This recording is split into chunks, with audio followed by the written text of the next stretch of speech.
জননেতা দেবাশিস ঘটকের 18তম মৃত্যুবার্ষিকী পালন। বুধবার আসানসোলের চেলিডাঙ্গায় জননেতা দেবাশিস ঘটকের 18তম মৃত্যুবার্ষিকী একটি শোকযাত্রা ও বিনামূল্যে স্বাস্থ্য ও রক্তদান শিবিরের মাধ্যমে পালিত হলো। উপস্থিত ছিলেন তৃণমূল শ্রমিক সংগঠনের জেলা সভাপতি অভিজিৎ ঘটক, পৌর নিগমের চেয়ারম্যান অমরনাথ চট্টোপাধ্যায় সহ আরও অনেকেই। আজকে শ্রদ্ধেয় দেবাশিস ঘটক তার 18তম মৃত্যুবার্ষিকী পালন করা হচ্ছে।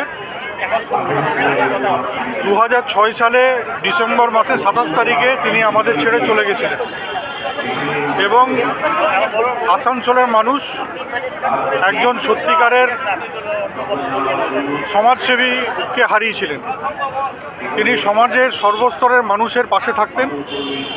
দলমত নির্বিশেষে তিনি সাধারণ গরিব দরিদ্র মানুষের পাশে থাকতেন এবং খুব অল্প সময়ে তিনি জননেতা হয়েছিলেন। কোনো রাজনৈতিক ব্যাপার নয়, কারণ দেবু আমার ব্যক্তিগত বন্ধু ছিল এবং পরবর্তীকালে দেবু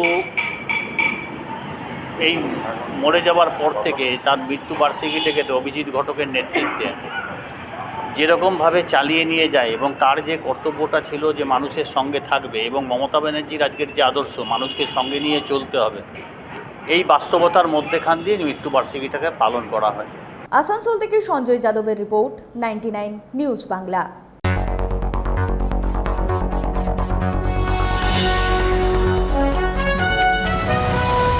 আপনারা দেখছেন 99 নিউজ বাংলা। বদলাবো আমরা।